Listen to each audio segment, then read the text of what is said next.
What's going on, people? Welcome to Live Palace News. We are here again now to talk about Guehi as well as other players. As always, if you do enjoy the content, hit the like button, subscribe to not miss out on future videos, live streams, or so. I'm joined by T here. T, how you doing, man? The flag is still there. Boys are back in preseason as well.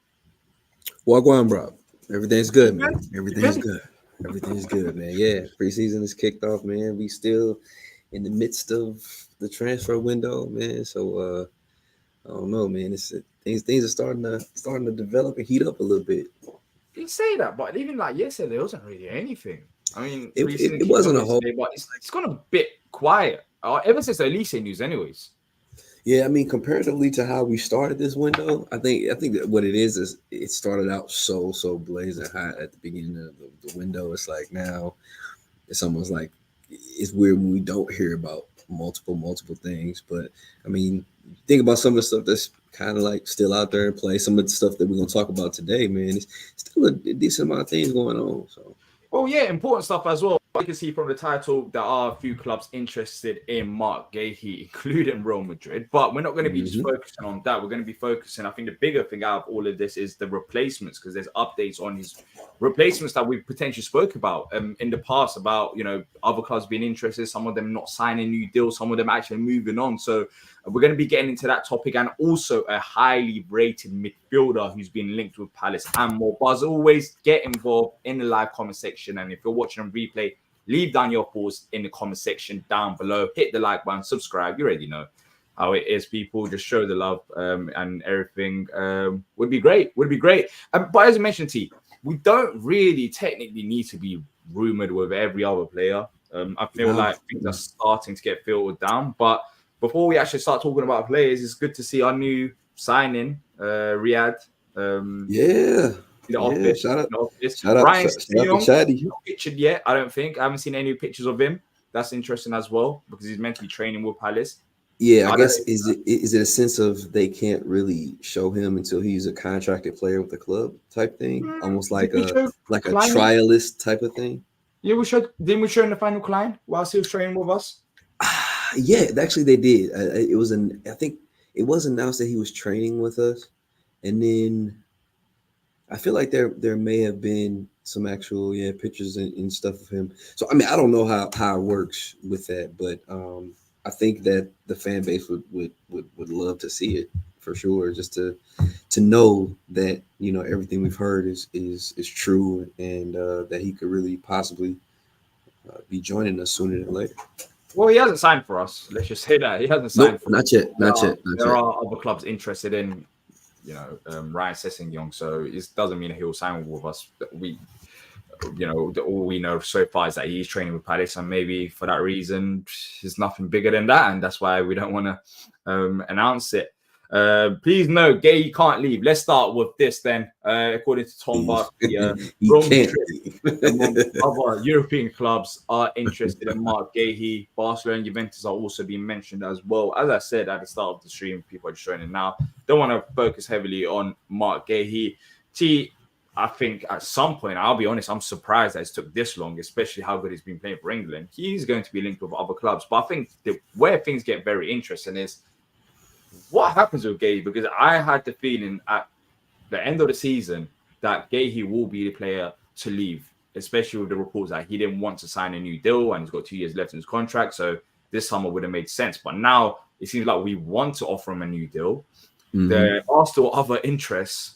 Is he going to sign the new deal or not? There will be clubs after him. Like with the Guehi situation, it gets technical when you figure that his replacements potentially could be moving to other clubs, and that's where Mhm. it's like we kind of need a decision. We don't want this to drag on further and further, Right. and he ends up leaving. We end up losing the replacements that we were going to have ahead of him because it took, I don't know, an extra month or so. So how do you see this Guehi situation unfolding then, with this interest, with the contract situation, or with interest in his replacements from other clubs?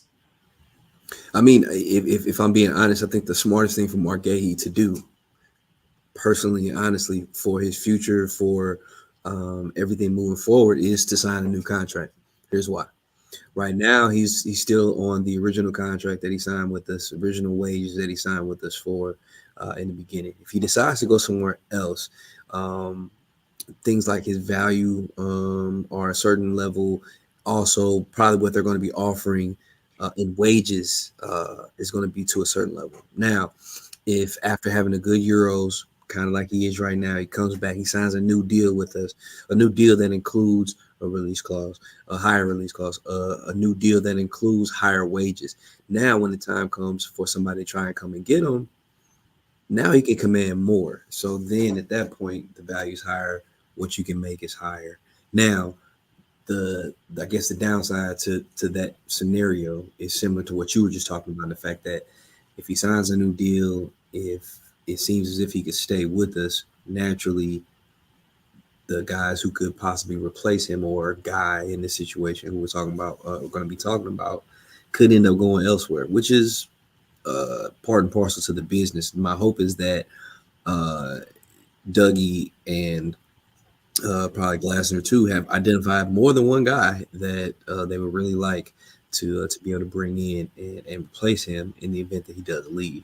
But I don't know. At this point, I feel like the smartest thing, the thing for him that will give him, I think the most leverage, the highest value, and the biggest payday would be to extend his contract. But and I don't think anybody would be mad about him doing that either.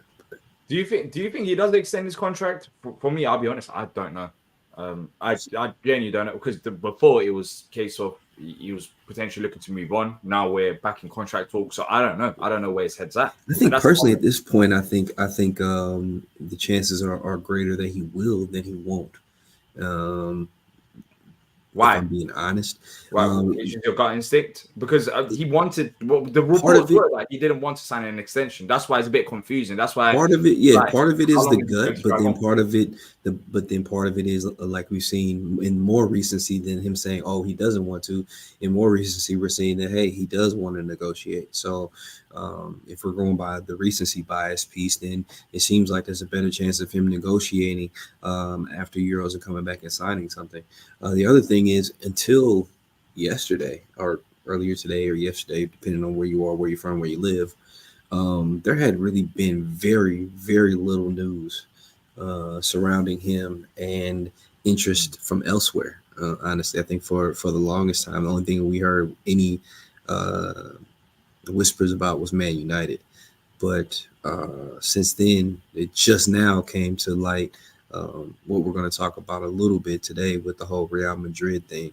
Um, so I don't know. There are just certain things that have kind of pointed towards. It seems like he may be willing to do something similar to an Eze and Elise with extending his contract. Extending his contract, but this is the thing with release clauses. They're great for the player. I mean, release clauses as well. But still, if again with release, I feel like it's still good amount of money, but I still feel like it's undervalued for Elise how much we're potentially getting for him when he leaves. And Guehi, if we insert a £60 million release clause, like look, if the release clause is suitable, let's say £80 million, then that's fantastic. But oh yeah, for sure. Even I'd even be okay with 70. Like yeah, I wouldn't be mad at that. But that's the thing; these are all technical side of things, which I don't know. I guess we don't know part of the negotiation as well until the Euros are finished. And the biggest thing out of this is that with the time element is his replacements more than the actual window, because his replacements could have gathered interest from elsewhere. I mean, someone's I think mentioned it in the chat. Well, Mitch said it here. Any Premier League team that has serious interest in Guehi or Eze will keep it relatively quiet during the Euro. So there might even be more Premier League interest that happens after Euros that we don't know about. This is all more European club space, but also Ronnie Edwards. I'm not saying that he would have been Marc Guehi's replacement, but he's one of the names being mentioned, and Southampton are after him. That's one player potentially that's gone to Southampton. That they announced him today. Has it been announced? Yep, he's been announced, and that's him gone. And most importantly, and for Guehi level of replacement, the player that we've spoke about ever since season's ended is Lacroix from Wolfsburg. And apparently, according to Fabrizio Romano, he is not signing a new deal, and he's got 1 year left on his contract. However, there are other clubs interested, and this is where things get a bit more difficult Yep. because he's been a player that's been mentioned a few times.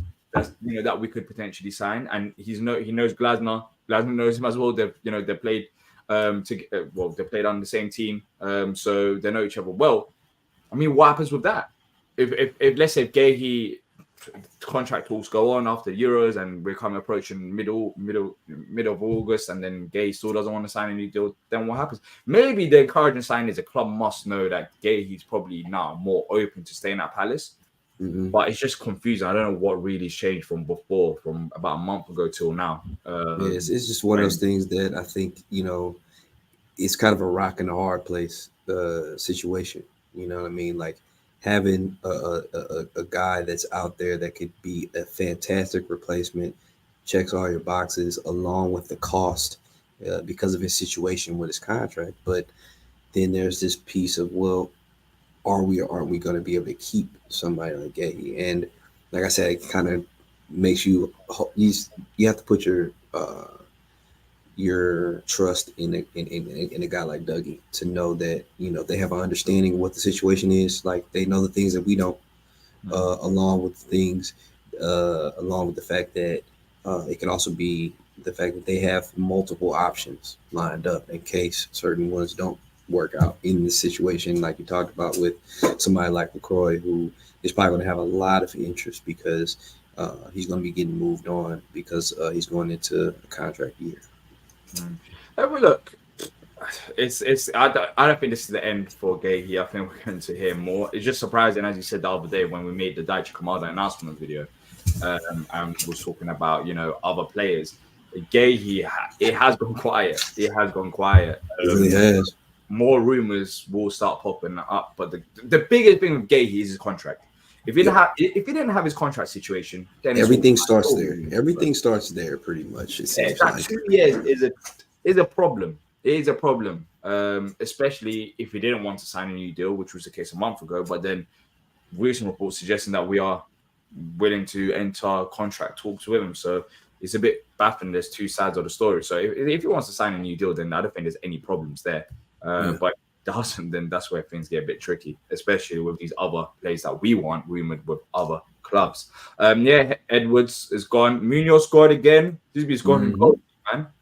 Hey, he's playing amazing. He did, like, watching him go up against Vinny Jr. and how well he was doing, man. Like, Munoz is a bad man. Yeah, he's on fire. Apparently, he's been Barcelona. I haven't seen that myself, but he said he said I read the article, that's like his dream team to play for.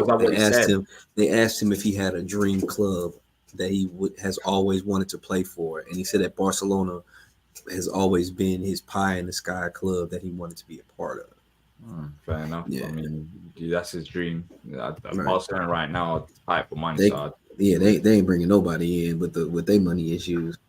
They can't. That's a problem. Yeah. Especially with Munoz. We are not selling Munoz for cheap. I'll tell you that. We're not just going to be giving him away. Even though that's Munoz's dream club, it won't happen. And God knows if they've even interested in Munoz. That's what you just said. Why have a release clause? Let the bidding war begin. I don't think the club wants a release clause. I think it's part of negotiations, man. Like, I'm sure every club would just say no release clause if it was that easy. But players and agents have to look out for their interest too. So that's where things like release clauses come in. And shoot, I mean, if it was up to clubs, there would be no Bozeman's either. But there was a time when there was no Bozeman contracts, when you couldn't just run your contract down and go wherever you wanted to. You know what I mean? Be a free agent. So, yeah, I'm sure the club would definitely not want to have a release clause if they didn't have that option. But yeah. Let's move on from Marc Guehi. Let us know your thoughts as well. Do you think he'll be leaving, staying? And also the biggest thing is the contract situation. Will he sign a new deal? Let us know if you're watching a replay in the comment section down below. By the way, if you're enjoying the people, hit the like button, subscribe if you haven't already done so. Let's keep growing and reaching that big 5,000 subscriber target, which we're approaching slowly, less than 200 away now. Let's move on to the next player, a positive player to you, a player that you've been raving on about, ever since it's been mentioned to us, and that is Aster Vranckx. Is that how you pronounce it? Aster Vranckx, correct. Talks are progressing, according to Sasha Tava Lori, who's a journalist over in Belgium. He's got over 100,000 Yeah, followers. he's a legit journalist over there. Yeah, He reports a lot of stuff on the Belgian Red Devils. I think he's reported stuff on us and Batshuayi Mm-hmm. before as well. So Yep, he's Batshuayi. a pretty legit journalist. Crystal Palace are ready to play around 10 million euros as requested by Wolfsburg. A 5-year contract ready to be signed. Napoli still watch him, but that is the latest. Now, T, talk to us about this player. He's a midfielder. He's being compared to Pogba by a few. Yes, my man, counter pressers. Yeah, they did an article on him and called him the Belgian Paul Before we Pogba. talk about the player itself, do we need a midfielder?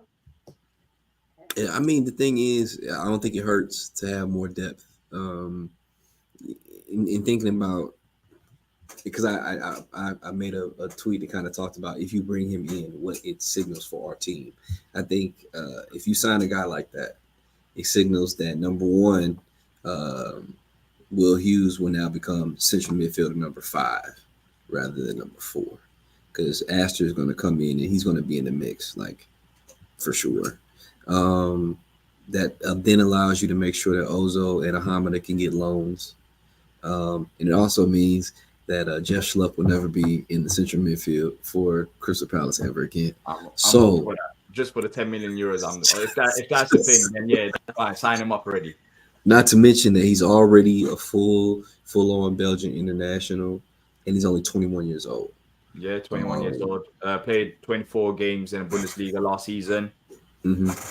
Did he come on? No. Did he come on against? Did he play in the Belgian game? He didn't. No, he did not play in the Euros at all. He didn't get any minutes. He was on the bench for every match, but he didn't get any minutes. So in terms of that, then you're talking about Will Hughes moves to midfielder number 5, and Schlupp doesn't play. Based on this, it doesn't seem like he's really priority on the list. I mean, we've already got midfielders. That's why Will Hughes moves to number 5. He's been performing well I think in this situation, the priority shifts simply because of the fact that of his profile and what he's available for, like the timing of it. You know what I'm saying? Kind of like how you just mentioned with like the idea of, hey, where are we at with LaCroix right now? Do we just go ahead and like get him, or because if we sell Guehi, then maybe they want more money because they know we got money? It's that type of situation. It's about timing too, because right now you got a 21-year-old Belgian international who has a ton of upside and ability, and he's available for a cut rate price.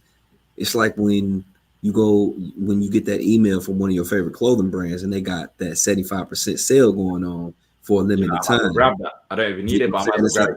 It's like, oh, we're in the summertime, but they got this winter coat that I've been really liking, and it's for the low right now.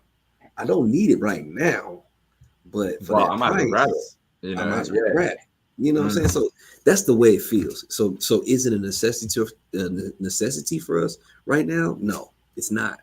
But if we have a chance to build out depth at a position that is of integral necessity for us, why not? Carl Peters saying have to prepare for heavy links if Decore and Walton play the way they're capable of. A forward-thinking move. That's definitely what it is. Kyle. I agree. And plus, you just gotta have, like, if we have true aspirations of deep cup runs and Europe in the future, you gotta have the guys that are in place, man. You gotta have the talent and the depth in place. Yeah, injuries happen. 10 minutes sounds too good to be true for that level of talent. Yeah, I mean, if he's this highly rated, why is he so cheap? Because of the fact that he's going into a contract year. Like his contract expires with him in 2025. So I think it's similar to what we're talking about right now with Marc Guehi. If we let him get into that contract year, we know that there's going to be a cut rate deal that happens. So rather than us getting 60, 70 million for a guy, so 67, 80 million dollar talent going for 40 million because he's only got 1 year left. So let's think about it like now. Vranckx is probably a $20+ million talent, but they let him get into his contract year. So now he's out there for 10 mil. So that it's not an indication of his level of play or his ability. It's more of an indication of the situation that he's in right now. Because I mean, it's the same thing with Maxence Lacroix. Like he's in the contract year, and he's probably going to go for far less than what he's worth, because of the fact that, once again, same club, Wolfsburg, let him get into a contract year. So They need to learn from the mistakes, man. Now they let players like this get in the final year, and they don't want to sign any new deals. Yeah, They're exactly. learning a hard lesson. They're learning a very Exactly. hard lesson right now. It's like they just, Lacroix and now this player, the final Mhm. year of their contracts, they need to sort that out, because they're just letting players go for very cheap. Yep. But if he was to just quickly, if he was to sign, then where does he fit in a pecking order, do you think, based on his talent and his experience right now? I think Walton and Decore start. Is he Yeah, number it's 3, number 4? like 3, 4, kind of depends. Like, okay, let's say, we're starting with Warden and we're starting with Decore, and Warden goes down. I might probably bring in Vranckx before Lerma, only because Vranckx is a little bit better attacking. But you never know. Here's the thing: in the midfield too, with a 4-player rotation, they're going to get plenty of appearances, starts, opportunities to play. You know what I mean? And being that he's on the younger end, it probably isn't the worst thing if he's not getting as many appearances as a Jefferson Lerma is in this situation. So I mean, through cup appearances and things like that, injuries, they're going to get a good amount of appearances and starts and things. Not to mention the fact that who knows what they're really thinking with Lerma, because we know he can play at the back now too. He may end up finding himself filling in certain places at the back at times too. Not only that, I mean, he's been rumored with a move to Fenerbahce. Would he be okay with? Yep, I did see that. And selling Lerma. So would he be okay with that trade deal? It would basically be similar level of figures, I think. At that point, if that's so, let's say, figuratively speaking, we sign Vranckx for the £8.5 million, and then we sell Lerma for the 9.5 that was rumored to be with Fenerbahce. Well, you made $1 million profit right there. We got a midfielder that's 8 years younger, almost 9 years younger, who's an international, is a great player. You're like, so that's not bad business at all. Am I saying I want us to get rid of Jefferson Lerma right now? No, I'm not. I'm just saying in that scenario, that's not bad business at all. Yeah, because you still have Will Hughes there too. You know what I mean? So, but then, I guess it comes to Lerma's versatility, playing defense as well as midfield. You kind of exactly. lose that. But then I think we do lose that, but we're solid there because we just brought in Chatty. Yeah, exactly. Yeah, so we might not need to do that because we didn't have that last season. Yeah, and that's why we're doing that extra depth. So exactly. Yeah. But just quickly, prayers to everyone in the Caribbean because there's a devastating hurricane. I did not hear about that person. For sure. Cat 5. You probably know better than me what Cat 5 is, but I've seen videos of people praying, etc. So prayers to everyone. Hurricane Barrel. Oh yeah. Oh man. Yeah. So thoughts and prayers to everyone. Just keep safe, people. Sure. But yeah. Especially let's move on to D is an honorary Dominican now. So what was that? I said prayers to your people because you're honorary. Yeah. It was. I mean, they're lovely people. Lovely, best destination I've been to. Like, yeah, it's the best destination, and yeah, praise to everyone over there and the whole of Caribbean as well. Let's see. Is he capable of playing other positions on the Glasner? Could we see like a similar to Job, where we're talking about he might be playing as like 10 and as well as he could. I think he could do both. In his past, he's been more asked to be a 6 or an 8, but he definitely has the passing, the ball handling ability, even the shooting ability to step into that 10 role and probably be effective overall though. But he's such a powerful player. Like I think that's why he plays in the center of the pitch, because he's extremely strong, stout guy, good speed. But I definitely think if we needed him to step into that role, he could do it. He kind of reminds me of he has a lot of similar qualities to a Gabriel Sara. Okay. Yeah. but he could do it if we needed him to. I think. Yeah, and I think that's important as well to have that versatility because majority of the players that we'll be linked with, they have that versatility. Exactly, and that's the thing. I think that's something that we continue to see as a trend with things since we've gotten Oliver Glasner. So we want high quality players, but we also want players that are versatile. Yeah, let's move on to some of the questions, people. If you have any questions, as we're going to show on the screen right now, like Gabriel's put a Q&A dot before it. We'll answer it before we wrap up the stream. If you're just joining us now, after we end the stream, go to the start, talk about Guehi and a few other rumors as well. Now, Gabriel's saying, do you guys view Sarah as an Elise replacement? I don't think that's the same type of player as well. Nusa and Sule are more suitable replacements. I think the thing is, we have to look at it from multiple angles because we're not. It's like the Elise replacement doesn't have to be a winger, like by nature, because of the way that the position is played. It's not a winger. That's not a true winger that we're looking for. It's really more of a number 10. Number 10 shadow striker inside forward position. When it comes to the wing, the wing play for them is mostly in defending on the wing more than playing on the wing in possession. So do I think Gabriel Sarr could be his replacement? Yes, I do think that could happen. Sarr just doesn't necessarily have all of the same qualities that Michael Elise does in that position, but I still think that he could be that good because he's still an excellent passer. He's got a great shooting ability. He's probably not as quick as a Michael Elise, but he could do it. Nusa and Sule are more one-to-one prototype players to Michael Elise. They're actually wingers. They're wingers. Talking about Elise, he still hasn't signed for Bayern. Well, I'm not gonna. And I mean, you have to understand he's also in the midst of preparing for the Olympics. So but it's not just that; it's just the numbers. I mean, I've just looked now to see if there's like an update. But Alan Nixon, you mentioned that numbers thing about Bayern Munich having to pay up. Someone asked a question to him earlier on today in the afternoon. They said, "You think it happens in the next few days?" And he said, "Happens when they pay the number."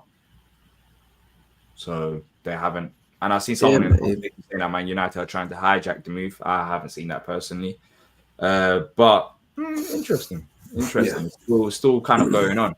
It's probably still the talk of making sure that they agree to paying the money up front. Yeah, and we'll see if that is a problem or not. But for now, he's not had his medical as far as we're aware. So we see. Let's see what actually happens with that. Mukhtar saying, T, do you have that banner in your office all the time? All the time, Mukhtar. Questions about it. Yeah, let me show it to you so people can really see it. This is like a first time unveiling of T's office of the banner full time. I haven't even seen the banner like this before.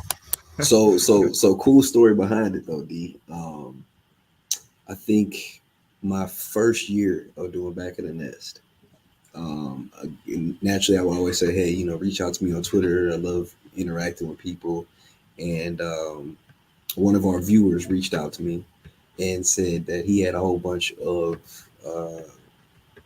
Crystal Palace memorabilia or stuff. Hey, I need that myself. What's right. Up with these videos? So he was like, team the struggle. Reach out to me. So he reached out to me, man, and so he sent me. So he mailed me this. He mailed me this flag. He mailed me a scarf, and he mailed me a Crystal Palace T-shirt. Damn, you got a whole set. Yeah, man. And this, like I said, that was like my first. That was my first year doing. You might as well send me that T-shirt or something. Man. I need something as well. Let's change the wardrobe. That's the thing, man. Hey, man, y'all send D some gear, man. Exactly. Send D some gear, man. Come on now. I need some help as well. Hey man, they were ready to help me. They were ready to help me with a GoFundMe to get me over to England for a game, so they can help you out with some memorabilia, bro. I get nothing. Exactly. RCT's not in the basement today. Does T get banished in the basement if he does not do his chores? No, man. When I'm at home, he's at home. I'm in the basement usually.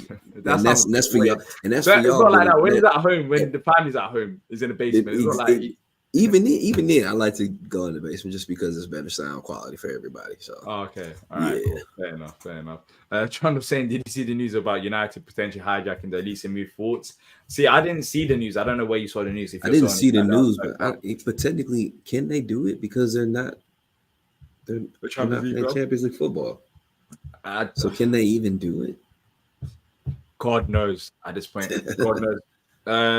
Yeah, because it seems like Bayern Munich, they're still we're waiting for them to pay up the number, whatever the number is. Yeah, it sounds like Bayern. It sounds like Bayern's trying to be shrewd over the terms of it, which I mean I get because I think the caveat for us of making them pay everything up front is probably very different from a lot of the deals that they've done in the past. So, They just signed Paulinho as well. We don't have to budge, as I said. and I When we bet first, when they sign Paulinho, because they signed Paulinho for less than what they're going to sign, or right around the same number as Elise, but I bet they're probably paying that in installments. You know, I bet Fulham was probably okay with them paying him installments compared to us having that part of the agreement that says, hey, you got to pay it up front. Yeah, I'm just trying to think. When did we spoke about Elise news on here about the numbers thing? That was like last week, wasn't it? Yep. So that means Elise was announced the week after that. So it's been about 2 weeks since the. It's been at least 10 days. Yeah. Nearly 2 weeks. Yep. Dragging on. Let's see. I mean, Bayern Munich, I guess they've had other deals, but according to Alan Nixon, is when they pay the number. When they pay who knows? They may be trying to move some money too. I mean, they got their own guys they're trying to get rid of and see out and probably hoping that the money from them can help with something like this. So, well, it's another day. It's another day of Elise staying as a Crystal Palace player, so it's another day of not needing a replacement for now, anyways. But and it gives us that extra time, I guess, to maybe draft up a few more other plays. So there's no major rush right now. So let's see actually what happens. Cody's saying, do you think we need to be focusing more on finding a striker, or do you think we are okay for now? I think we need to be focusing more on the striker once we sell Edward. If and when we sell Edward, that's when we have to make the focus. Yep. Yeah, and he's come to preseason, so. And I haven't seen any real rumors about him leaving. Yeah, gone quiet as well. That's a weird one though, T, because I mean, realistically, we probably have to sell Edward before get. And he was all smiles, on those pictures from training too. Yeah. I don't think he's gonna be crying in the training ground. He's like, yeah. I don't think he's gonna walk in the door and start crying because we haven't sold him. I mean, here's my he wakes up a millionaire every day. He has no reason. Exactly, yeah. Oh wow, I haven't been sold. Oh, another 150. Well, I'm not saying that much, but another 100,000 or near enough 100,000 in my bank account. Oh, right. Yeah. So, right. As long as I'm here, they're paying me, so I ain't got no reason to be mad. Yeah. All the best saying, Turkey are winning the Euros now. Hey. Amen. Man. Everyone was hyping up Austria. Everyone was saying, Austria's the best team after Spain. You was hyping them up too. Shut up. I'm saying, worried their damn self. Everyone was hyping them up. One game at a time, man. Look at France. France, honestly. We spoke about this with Patrick as well after we went off air. After the commander signing, the announcement video was done. But at knockout stages, it's all about getting through to the next round. And hey, man, it's all about surviving advance. And I mean, it's not about who's the higher ranked nation. It's about who's better on that date. That's what matters the most, man. Yeah, and Holland's next. I mean, yeah, this is the same team that beat us 6-1 about 3 months ago. So I'll take it. And I kept telling you that. I kept saying, hey man, that's the past. That's not right now. That's not the same team. That's not even the same team y'all rolled out there. Y'all didn't even roll out the same team. Yeah, they were leaning towards that. That was the narrative. But we wanted revenge. We got it. It's Holland next, man. Funny thing is, if England beat Switzerland and Turkey beat Holland, and the semi-final will be England versus Turkey. Hey, that's some civil war going on. I'm gonna keep it a buck with you. I'm really worried for England going against Switzerland. I'm just being honest. What was that? You're worried? I'm really worried for England going against Switzerland. I am. You know why I'm worried as well? I'm worried because I think Switzerland. Yeah, I think so. Switzerland will be the best team that England naturally as well because of how far they've gone out. But Switzerland will be a serious contender. I tell you what, if Denmark, Brill and Bola or what's the guy's name that almost came to Crystal Palace? The winger. Vargas. Vargas. If Yeah. either of those two dudes get a chance against those center backs that we got without Marc Yeah, Gay Guehi, ain't playing either. Gay ain't man, playing either. I'm telling you, those dudes. As soon as that Slovakia game ended, I did say that Switzerland game is going to be a game to watch. And they're playing well as a team. And I don't know what happens to Granit Xhaka when he puts on a Switzerland uniform. Yeah. He's a different dude. Yeah, exactly. So, I mean, Saturday we'll be there. We play the last game. England play, I think, 5 p.m. and then we play at 8 p.m. Yep. Friday, though, what a day on Friday. Jeez. France versus Portugal. Yeah, France versus Portugal. Germany versus Spain, which you can argue that could easily be the final based on what we've seen so far. So the fact that one of those two sides. All I'm saying is people said a lot of things, said a lot of nasty things about Cristiano Ronaldo. I hope they don't rule to regret those words, because but Ronaldo was overdoing it, no? He was. He was over. It's one thing. I think it's one thing for someone to say that Cristiano had a bad game, or that he didn't show himself in the best light. It's another one for these people to go around and say to doubt his greatness, to say that he's never been good, all those kind of things. All right, I'm just saying. Yeah, Lamar was very exciting. Look, as much as I love that dude is crazy. Yeah, but I think at 18 years old, it's crazy as well. Even yesterday, his leadership. Of course, not everyone will see this, but looking at the Turkish side of things, stuff we see off the pitch, like he is a leader at 18. Like he's the star boy of this side. My favorite thing that from Arda Güler that I really, really liked is before that second assist, when he was taking that corner, he was walking over and they were throwing stuff at him from the stand. Yeah, you saw that as well, yeah. And he kicked it, got the assist, and turned around to the fans and was like, throw more. I aged like 50 years watching yesterday's game. I'm not even lying. Did you see that save in the final minute? Oh my God. Hey, what's his name? Crazy. Oh my days. My heart stopped. That game was just ridiculous. That's the thing. Turkey, funny enough, for the neutrals, I think it might be one of the most exciting teams to watch, because every game there's something. Because they don't defend. They do not defend. Yeah, exactly. But we do score goals. I'm surprised about that. Like, that's what makes a team super exciting to neutral fans. It's like, I want to watch a game that's wide open, that's fast paced, goals are being scored. You know what I'm saying? Yeah. And the suspensions and that as well. We had suspensions, and now there's going to be a few other players suspended in the next game. So who did they lose? Akan Çalhanoğlu, who didn't play in this game, he'll be available for the quarterfinal game, which is a plus. But Ismail Yüksek, who played CDM, he'll be out next game because of the yellow card. And then Orkun Kokcu, he'll be out as well. The player who plays for Benfica. He got hurt at the end too, didn't he? What was that? Orkun Kokcu. Yeah, he got hurt as well. Yeah, but he'll miss it because of the yellow card as well. So do they start Yokoslu then at CDM? Nah, he doesn't start. He wouldn't start. I'm saying since the other guy is going to be out. I thought, he wouldn't start. I think Irfan Can will probably come in. The funny thing is, Turkey play with no strikers. It's weird. Even the tactics confuse me as well. We play with strikers. Hey, y'all had one dude that was pissing me off. Yeah? Was it Yilmaz? Yilmaz. Dude with the blonde hair, with the blonde hair, with the Yilmaz. Yeah, he plays for Galatasaray. Yeah, he plays for Galatasaray. Bro, he could have won y'all. He could have won y'all the game like 3 different times, and he was terrible. Oh, he was knackered towards the end of the game. Yeah, my God. At the end of the game, but he was knackered. He could have just laid the ball off on the break, and y'all would have had an open goal, and the game wouldn't even been as crazy if he would just pass the ball. Yeah, Gay's gonna be missed for England as well. He's gonna be missed. Oh, huge! Like I said, huge. Like with some of the dudes that they got, that would have been better. I think you need him against Switzerland, but Konza probably play. It's been decent, but yeah, Gay's been probably England's player of the tournament so far. Would you shave your beard if Turkey wins the Euros? Nah. Ooh, come on, D. I'm celebrating style, man. Why am I shaving my beard? I'm gonna get punished for something. Like, wait.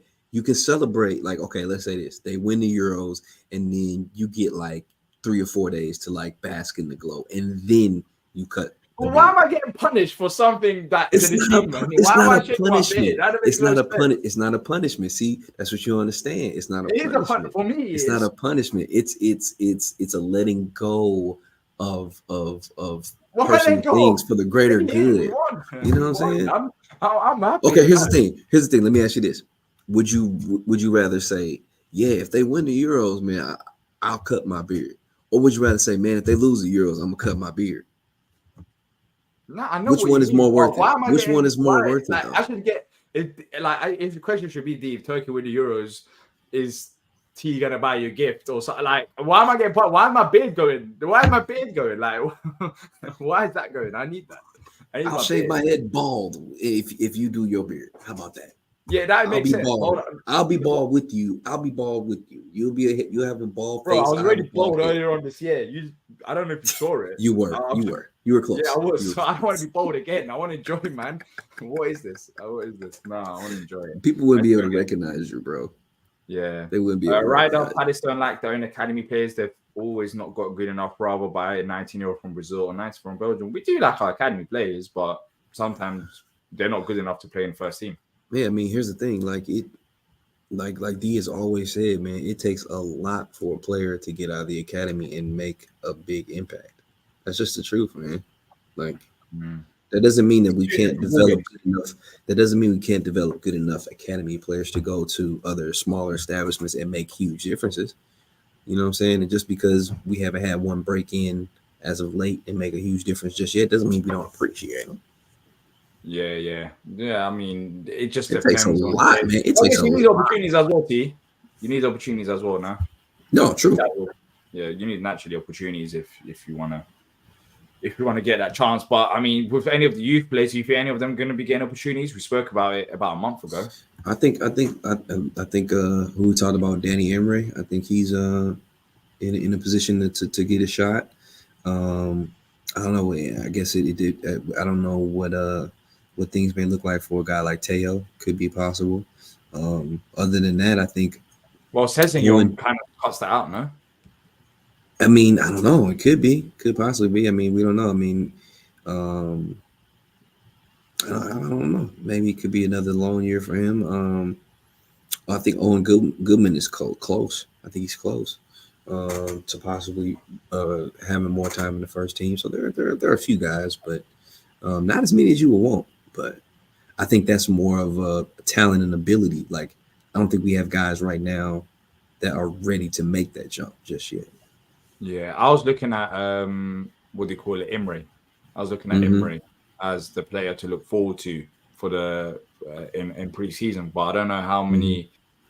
I don't know if he'll get the opportunities. To be fair, I guess we'll have to see. There was a report that said that Bromley's interested in taking him. Bromley. Yep, I saw that report out there. If that is the case, then would you not say that? Hold up. If that's the case, would you not say that that's a bit, suspect in terms of how much we rate him? With all due respect, if we're talking about him being a backup to Munoz and Bromley are thinking about taking him, it's not really that high up the list, is he? I mean, I guess it kind of depends. It kind of depends. It's either number one, the fact that Bromley's trying to make a move for a guy that is out of their league, but they're just going to throw their hat in the ring no matter what, or we don't truly know how they view Emre within the system. But the thing is, I feel like it's more the former than the latter, because of the fact that, like we said, we've seen Emre now go with the team to Marbella and play in the first team and actually do really well. So I feel like at this point, he would be better off staying with us throughout the summer, playing, and then finding a better loan destination in a Bromley. Yeah. Look, people, we're going to wrap up now. Of course, today we started a bit earlier. Tomorrow, if there is anything, we'll be starting at usual time, 7 p.m. UK time. We just had to start on a bit earlier because after this, make sure to stay here. You'll be redirected to 12-Man Podcast, where I'll be on there. This is London show, and we'll be talking about Elise and other players as well, because a lot of people speaking there. Even though over the news. But a lot of people saying, oh, he's 100% joining Chelsea. So we'll be going and getting answers. So let's see with that. So stay here, people. You'll be redirected as soon as I end the stream to go and watch that live stream. If you have enjoyed this, like, subscribe, comment below your thoughts. That's it from me, Auntie. And until next time, up the palace. Up the palace.